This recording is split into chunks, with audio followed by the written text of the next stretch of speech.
ఈ మధ్యకాలంలో BRS BJP నాయకులు మరి అల్లు అర్జున్ మీద పెట్టిన కేసు విషయంలో రాజకీయ ప్రయోజనం పొందాలని చూస్తున్నారు. రాజకీయం అనేది మా పార్టీ కానీ మా సీఎం గారు కానీ అక్కడ చూడలేదు. ఒక అభిమానిగా సినిమా థియేటర్కి వెళ్తే రేవతి అలా చనిపోవడం అనేది చాలా బాధ అనిపించి అది చట్టానికి లోబడి ఆయన మీద కేసు పెట్టడం జరిగింది.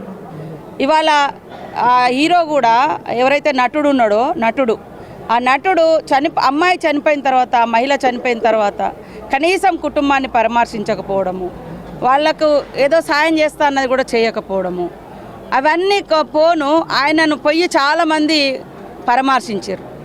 కానీ ఈ కుటుంబము అక్కడికి సినిమా థియేటర్ కాడికి పోవడము తప్పులాగా అయిపోయింది. కానీ నీ మీద అభిమానంతో వస్తే ఆ కుటుంబం అలా చనిపోతే మరి ఇట్లాంటివి జరుగుతూ ఉంటే ఒక నటుడికి అవకాశం ఇస్తే ఇంకోరు కూడా. కాబట్టి చట్టానికి కొన్ని పరిమితులు ఉన్నాయి, హక్కులు ఉన్నాయి, వాటికి లోబడి ఉండాలనేది చట్టం తన పని తను చేసుకుంటూ పోయింది.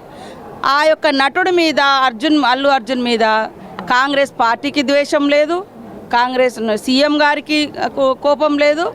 కేవలము మన ప్రజల యొక్క హక్కులను కాపాడాలి, చట్టాన్ని రక్షించుకోవాలి, చట్టబద్ధంగా ఎవరైనా శిక్ష అర్హులే అనేది ఈ సమాజం ఖచ్చితంగా ఆ మెసేజ్ తీసుకోవాలి. అతిగా ఎవరు ప్రవర్తించిన వాళ్ళకు శిక్ష ఉంటుంది, పబ్లిక్ కూడా భరోసా ఉంటుంది. మా మీద ఎవరు అతిగా చేసినా ఖచ్చితంగా వాళ్ళకు పనిష్మెంట్ ఉంటుందని అలాంటి నియమ నిబంధనలు చట్టాన్ని మనం ఫాలో అయితేనే ఈ సమాజంలో శాంతి ఉంటుంది, క్రమశిక్షణ ఉంటుంది. లేకుంటే ఇంకొకటి అవుతుందని ఆ కేసు పెడితే ఇవాళ బొలోమని మొత్తుకుంటా ఉన్నారు. నేను ఒక్కటే అడుగుతున్నా బీజేపీ నాయకులనే, అయ్యా ఇలా భారత రాజ్యాంగం వచ్చింది, భారత రాజ్యాంగంలో ఉన్నటువంటి హక్కులు ఇప్పటివరకు చాలామందికి తెలియదు, భారతీయులకు కానీ అట్టడుగు వర్గాలకు కానీ తెలియదు.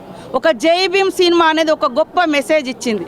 నీకు ఊర్లో అన్యాయం పోలీస్ స్టేషన్లో జరగకుంటే నువ్వు కోర్టుకు పోవచ్చు, ఇక్కడ కోర్టులో కాకుంటే సుప్రీంకోర్టు దాకా పోవచ్చు అని ఒక నమ్మకాన్ని క్రియేట్ చేసినటువంటి సినిమాకు కనీసం గుర్తించలేదు, అవార్డు ఇవ్వలేదు. కానీ ఒక స్మగ్లింగ్ చేసే అటువంటి దాన్ని మాత్రం గొప్పగా మీరు నటులకు మాత్రం అవార్డులు ఇచ్చారు. మరి రాజ్యాంగాన్ని మనం నమ్ముకుంటున్నాం, ఈరోజు రాజ్యాంగాన్ని మేము గౌరవిస్తున్నాం.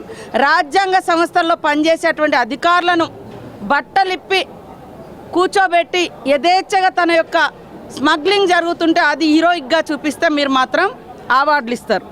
దీన్ని మీరు గొప్పగా